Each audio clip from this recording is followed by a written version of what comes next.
¿Quién puede decir dónde empieza la desgracia?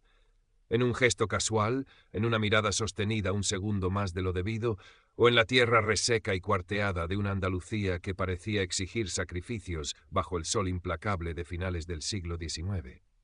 Para Mateo, quizás comenzó el día en que la fuerza de sus brazos, acostumbrados a la labor ingrata del campo, llamó la atención equivocada.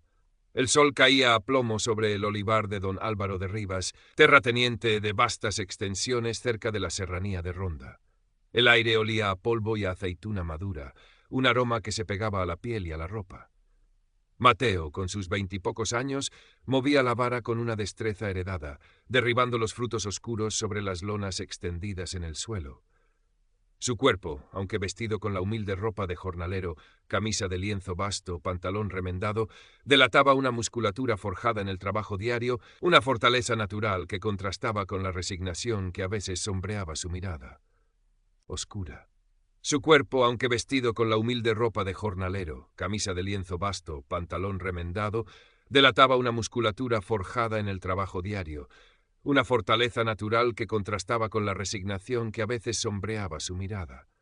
Trabajaba con ahínco, pensando en su madre viuda, en sus hermanos pequeños, en cada aceituna que caía como una moneda necesaria para subsistir. Al acabar la jornada, mientras el cielo se teñía de naranjas y violetas, recogió sus pocas cosas. Cerca de la linde del olivar le esperaba Carmen. Sus ojos, vivaces y profundos, se encontraron con los de Mateo, y una sonrisa tímida iluminó el rostro de ambos. Carmen, hija de otro jornalero, era la promesa silenciosa de un futuro mejor, un ancla en la vida áspera de Mateo. Llevaba un cántaro de agua fresca y un trozo de pan moreno. «Has trabajado mucho hoy, Mateo», dijo ella, su voz suave como la brisa del atardecer. «Hay que hacerlo, Carmen. La cosecha no espera y la necesidad aprieta». Compartieron el pan y el agua en silencio, un ritual sencillo que encerraba toda la complicidad y el afecto que las palabras a menudo no alcanzaban a expresar. Hablaron de cosas pequeñas, del calor, de la próxima fiesta del pueblo, de la esperanza de poder arrendar algún día una pequeña parcela propia, un sueño casi inalcanzable. Mientras tanto, en el cortijo principal, la vida transcurría a otro ritmo. Don Álvaro, un hombre corpulento de unos 50 años, rostro enrojecido por el vino y el sol, acababa de regresar de una jornada de caza. Entró a caballo en el patio empedrado, ladrando órdenes a los mozos con la arrogancia de quien se sabe dueño de vidas y haciendas. Trató a su perro favorito con más consideración que a las personas. En el fresco salón de la casa, tras las celosías que apenas mitigaban el calor y el aburrimiento, doña Isabel, su esposa, observaba la escena con lánguida indiferencia. Era una mujer de unos 35 años, aún hermosa, pero con una sombra de insatisfacción perenne en su mirada clara y calculadora. Casada por conveniencia con don Álvaro, mucho mayor que ella y más interesado en sus monterías y sus escapadas discretas que en su compañía, llenaba sus días vacíos con pequeños caprichos y una creciente amargura. Desde su ventana había visto a don Álvaro entrar y antes había estado observando el trabajo en el olivar. Fue entonces cuando ocurrió el incidente. Uno de los caballos jóvenes de la cuadra, asustado por el ruido de los perros de don Álvaro, se encabritó violentamente cerca de donde descargaban unos sacos. El pánico cundió entre los mozos. Pero Mateo, que pasaba cerca, reaccionó con una rapidez y una calma asombrosas. Sin dudarlo, se acercó al animal, le habló con voz firme pero suave, y con una mezcla de fuerza y habilidad consiguió sujetar las riendas y tranquilizarlo, evitando lo que podría haber sido un accidente grave. Doña Isabel, desde su ventana, lo vio todo. No fue solo la valentía, sino la autoridad natural, la fuerza contenida y certera de aquel joven jornalero lo que capturó su atención. Una chispa de interés fría y analítica se encendió en sus ojos aburridos. Era algo nuevo, algo que rompía la monotonía. Esa misma tarde, mientras se abanicaba con parsimonia, dio una orden a una de las sirvientas. «Dile a ese mozo, Mateo, creo que se llama, que suba. Hay un arcón en el desván que quiero mover, y parece que solo él tiene fuerza suficiente en esta finca». La llamada sorprendió a Mateo cuando ya se disponía a marchar a su humilde casa en el pequeño pueblo cercano. Un escalofrío de inquietud lo recorrió. Las órdenes directas de la señora no eran habituales, y menos para tareas tan específicas. Con el corazón latiéndole un poco más rápido de lo normal, se dirigió al cortijo principal. El interior era otro mundo.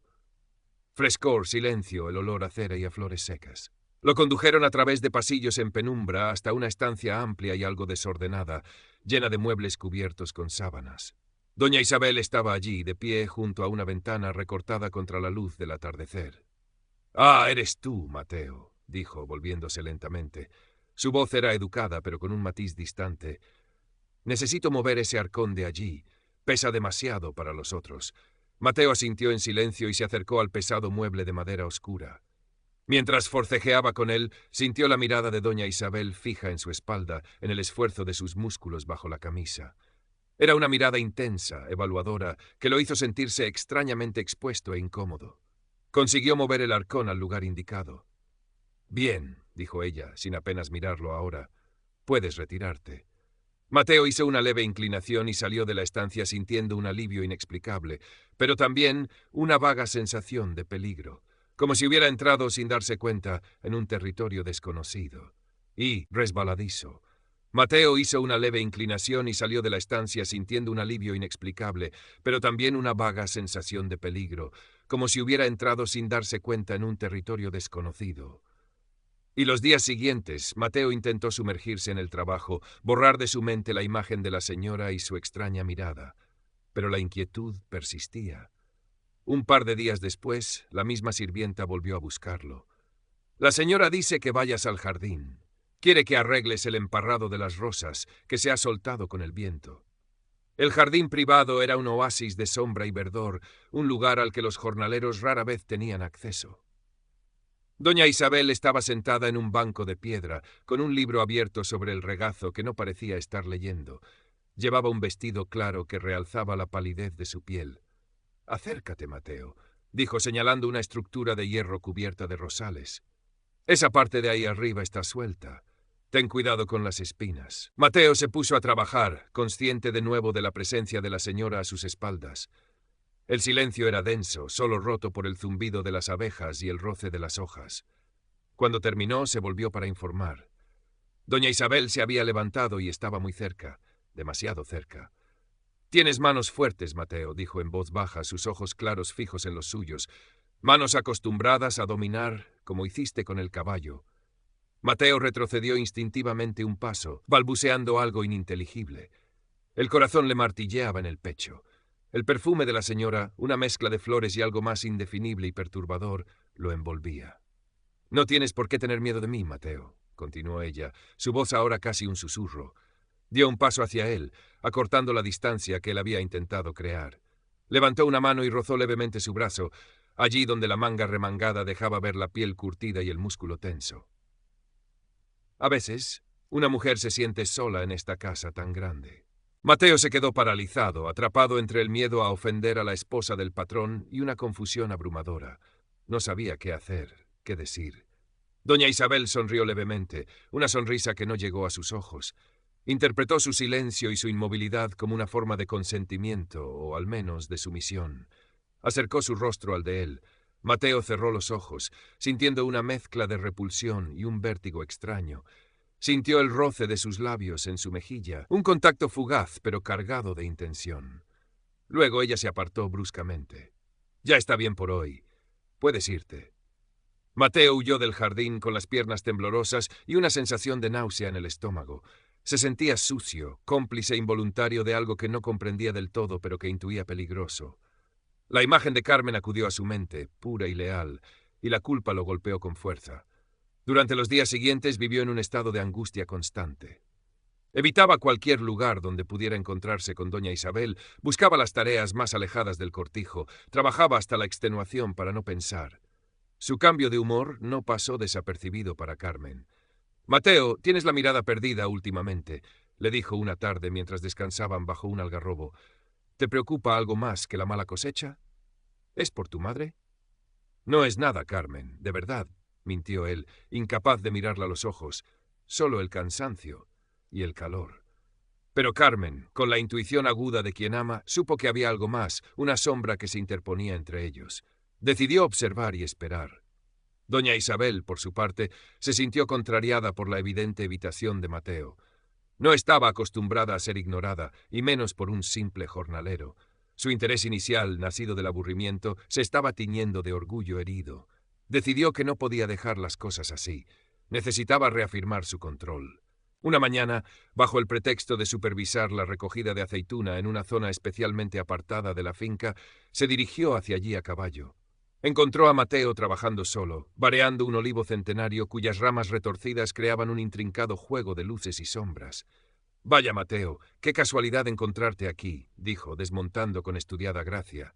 Mateo se sobresaltó al oír su voz. Se volvió, pálido y tenso. «Buenos días, señora». «Veo que trabajas duro, como siempre», continuó ella acercándose, «pero quizás necesitas un descanso. El sol aprieta mucho hoy. Siéntate aquí conmigo a la sombra». «Gracias, señora, pero tengo que acabar esta hilera», tartamudeó Mateo, buscando una excusa. «No seas tonto, un respiro te vendrá bien, ven». Su tono no admitía réplica. Mateo, sintiéndose atrapado, la siguió hasta la sombra del olivo. Doña Isabel se sentó en una raíz expuesta y lo miró fijamente. «¿Por qué me evitas, Mateo?», preguntó directamente. «No la evito, señora. Es solo que hay mucho trabajo». «No me mientas», replicó ella, su voz endureciéndose. «Sé cuando alguien me evita». «¿Acaso te asustó lo del otro día en el jardín? Era solo una broma inocente». Mateo no supo qué responder. Bajó la cabeza, sintiendo cómo el miedo se apoderaba de él de nuevo. Doña Isabel interpretó su silencio a su manera. Se inclinó hacia él, su mano buscando de nuevo su brazo. «No tienes nada que temer. Solo quiero un poco de compañía. Hablar con alguien que no sea mi marido hablando de perros y escopetas». Esta vez, la presión fue más insistente. Mateo sintió la mano de ella subiendo por su brazo, sus dedos fríos sobre su piel caliente. La obligó a mirarla. En sus ojos claros vio una mezcla de aburrimiento, poder y una determinación fría que lo heló por dentro. Se sintió como un insecto atrapado en una telaraña. Cerró los ojos, resignado a lo inevitable, sintiendo una profunda desesperación. El olor a tierra y aceituna se mezcló con el perfume artificial de la señora, creando una combinación nauseabunda. Cuando doña Isabel finalmente se marchó, dejándolo solo bajo el olivo, Mateo se quedó inmóvil durante un largo rato mirando al vacío. Se sentía humillado, mancillado. La rabia impotente luchaba en su interior contra el miedo paralizante. ¿Qué podía hacer? ¿Denunciarla? Nadie le creería. Era su palabra contra la de la esposa del terrateniente. Solo conseguiría atraer sobre sí la ira de don Álvaro y la ruina para su familia. Estaba atrapado. Fue Carmen quien, esa misma tarde, lo encontró sentado al borde del camino, con la cabeza entre las manos. No llevaba agua ni comida, solo se acercó y se sentó a su lado en silencio. Vio la marca roja en su mejilla donde las uñas de la señora quizás habían presionado con demasiada fuerza. Vio la desesperación en sus ojos. No preguntó nada, pero supo que algo grave había ocurrido. Puso una mano sobre su hombro, un gesto de apoyo silencioso pero firme. En ese momento, una determinación fría y lúcida comenzó a crecer en el corazón de Carmen. Sabía que tenía que hacer algo para proteger a Mateo, para sacarlo de aquella red. Los días siguientes fueron una tortura para Mateo. Intentó rechazar una nueva insinuación velada de doña Isabel, inventando una enfermedad de su madre. Vio la furia helada en los ojos de la señora y supo que había cometido un error. Su desafío, por tímido que fuera, no quedaría impune. La oportunidad para la venganza de doña Isabel llegó unos días después, durante la pequeña fiesta del pueblo. Vio a Mateo y Carmen hablando animadamente cerca de la fuente, compartiendo una risa cómplice. La imagen de aquella felicidad sencilla y genuina, tan distinta a su propia vida vacía, encendió en ella una mezcla tóxica de envidia y despecho. Su orgullo herido exigía una lección. Esa noche, en la intimidad del cortijo, doña Isabel sembró la semilla de la sospecha en la mente de su marido. Lo hizo con astucia, con insinuaciones veladas y fingida preocupación. «Álvaro, querido», comenzó mientras él se servía una copa de vino, «estoy preocupada. Han desaparecido algunas herramientas del almacén, unas buenas podaderas y una sierra nueva». «¿Qué dices?», gruñó don Álvaro. «¿Ladrones en mi propia casa? Esto es intolerable. ¿Sospechas de alguien?» «No quisiera acusar sin pruebas, por supuesto», dijo ella bajando la voz confidencialmente. «Pero he visto a ese mozo, Mateo, merodeando cerca del almacén últimamente. Y el otro día me pareció ver algo abultado bajo su chaqueta cuando se iba. Quizás solo sea mi imaginación, pero con la necesidad que pasan. Fue suficiente. La sola mención de un jornalero robándole desafiando su autoridad encendió la cólera de don Álvaro. Su clasismo y su orgullo hicieron el resto. No necesitaba más pruebas. Ese desagradecido. Le damos trabajo y nos paga robándonos. Mañana mismo le daré una lección que no olvidará. Al día siguiente, don Álvaro, acompañado de Pedro, su capataz, un hombre rudo y servil, buscó a Mateo en el campo. Lo encontraron trabajando cerca de la fuente del pueblo, un lugar concurrido. ¡Tú, ladrón!, rugió don Álvaro, acercándose amenazadoramente. Mateo se irguió, sorprendido y asustado. «Señor, no comprendo. No te hagas el inocente. Has robado herramientas del almacén. Confiesa». «No, señor, se lo juro. Yo no he robado nada», exclamó Mateo desesperado. Pero don Álvaro no escuchaba. Su rostro estaba congestionado por la furia. Hizo una seña a Pedro. «Dale un escarmiento, que aprenda a respetar lo ajeno y a quien se debe». Ante la mirada horrorizada de la gente que empezaba a congregarse, Pedro agarró a Mateo y lo golpeó con saña. Mateo intentó protegerse, pero fue inútil. Los golpes caían sobre él, duros y humillantes. No gritó, apretó los dientes y soportó el dolor y la vergüenza en silencio. Cuando Pedro finalmente lo soltó, Mateo cayó al suelo, magullado y sangrando, sintiendo no solo el dolor físico, sino la profunda injusticia de la situación. Sabía perfectamente quién estaba detrás de aquello. Carmen, que había acudido corriendo al oír el alboroto, vio la escena con el corazón encogido de rabia e impotencia. Sus ojos se cruzaron con los de Mateo, llenos de dolor y humillación. En ese instante, su determinación se convirtió en acero. Ya no se trataba solo de proteger a Mateo, sino de hacer justicia, de devolver el golpe con la única arma que poseía, su inteligencia.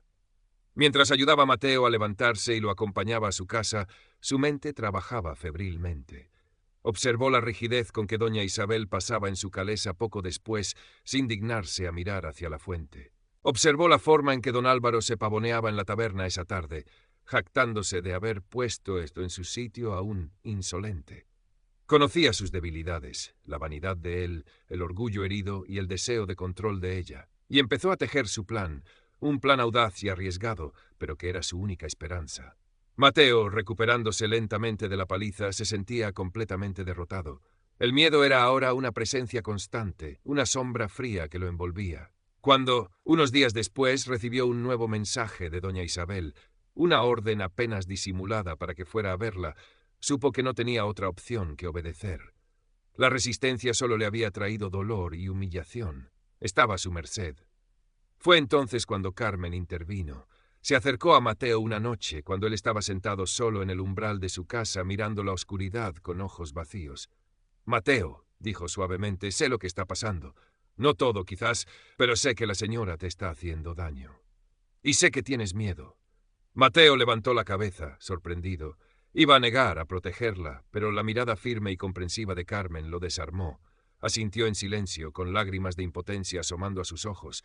«No puedes seguir así», continuó ella. «Te está destruyendo. Pero no estás solo.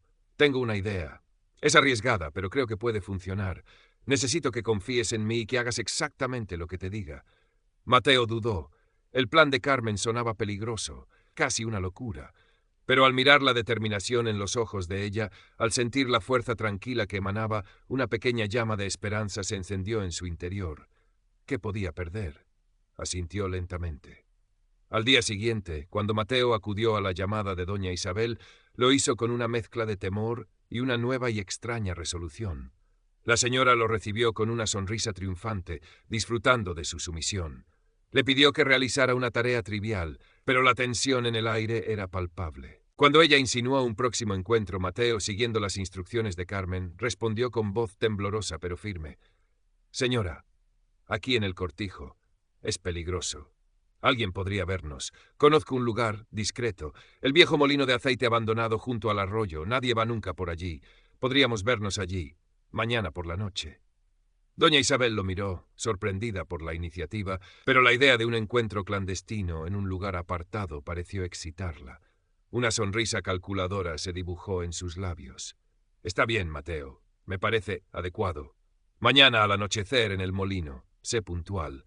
Mientras tanto, Carmen ponía en marcha la segunda parte de su plan. Sabía de la enorme vanidad de don Álvaro y de su gusto por las aventuras discretas. Utilizó a una vieja lavandera del pueblo, conocida por su discreción y por llevar y traer recados sin hacer preguntas, para hacer llegar un mensaje a don Álvaro.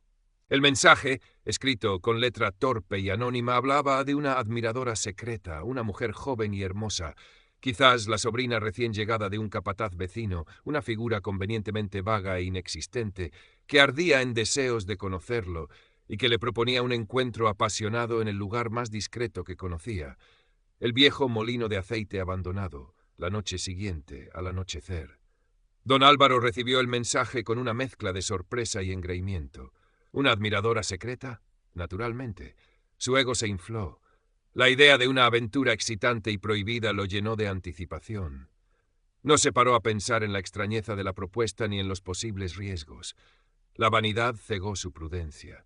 Confirmó la cita a través de la misma lavandera. La noche siguiente descendió sobre la campiña andaluza cargada de tensión. La luna llena apenas se filtraba a través de las nubes, creando un juego de luces y sombras inquietante alrededor del viejo molino de aceite. El edificio, en ruinas parciales, se alzaba como un fantasma junto al arroyo, cuyo murmullo constante era el único sonido que rompía el silencio. El aire olía a humedad, a piedra vieja y al recuerdo rancio del aceite prensado tiempo atrás. Mateo y Carmen llegaron los primeros, deslizándose entre las sombras como espectros. Entraron en el molino y buscaron un escondite seguro, detrás de unas enormes tinajas de barro rotas, en el rincón más oscuro de la estancia principal, donde aún se conservaba parte de la maquinaria oxidada. El corazón de Mateo latía con fuerza contra sus costillas. Carmen le apretó la mano, transmitiéndole calma. Poco después oyeron el sonido de pasos decididos sobre la hierba seca. Era don Álvaro. Entró en el molino con aire expectante, alisándose el bigote y ajustándose la chaqueta de caza. Miró a su alrededor, impaciente, buscando a su supuesta admiradora. Se paseó arriba y abajo, murmurando para sí, visiblemente excitado. Pasaron unos minutos tensos. Luego, nuevos pasos, más sigilosos, se acercaron al molino. Era doña Isabel, envuelta en un mantón oscuro. Se detuvo en la entrada, escrutando la penumbra. Vio la silueta de un hombre de espaldas, la de su marido, y asumió que era Mateo esperándola.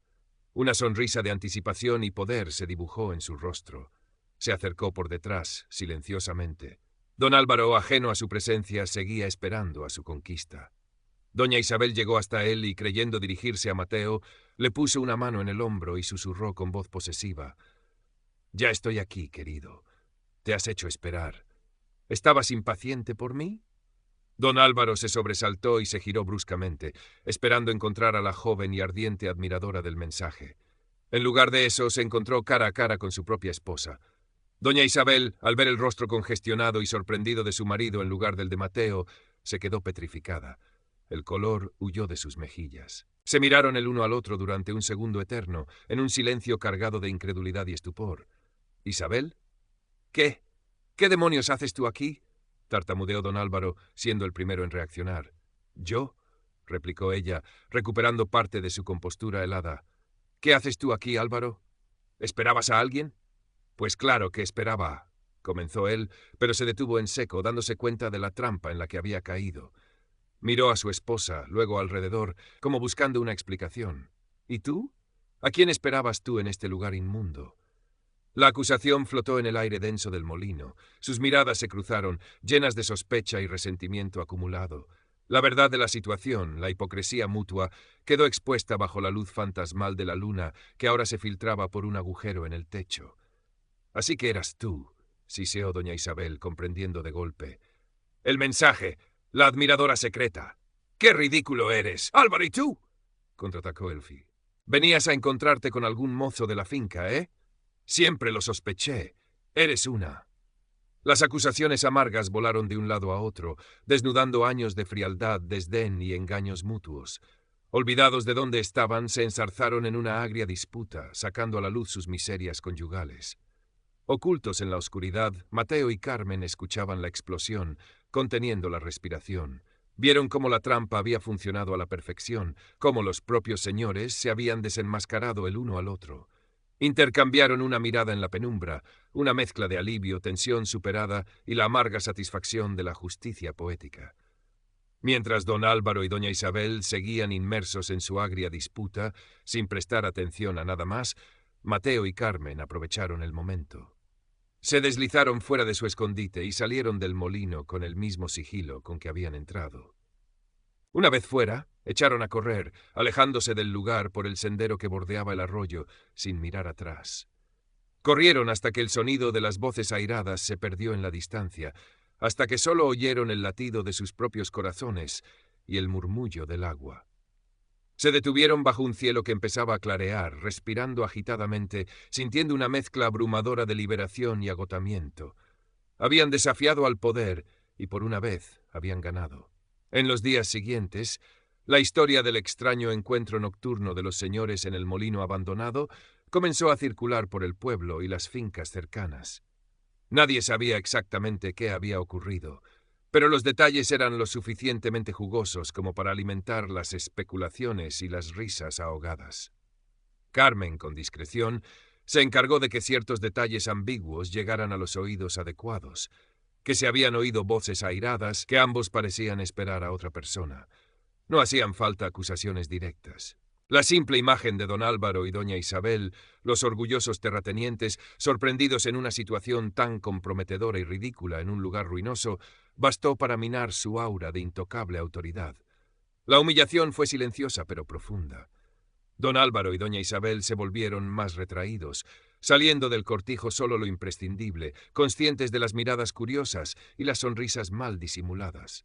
Su relación, ya rota, se congeló en un resentimiento frío y una convivencia forzada, aislados en su orgullo herido dentro de los muros encalados del cortijo. Ya no ejercían su poder con la misma arrogancia. La experiencia los había marcado, dejándolos expuestos en su propia hipocresía.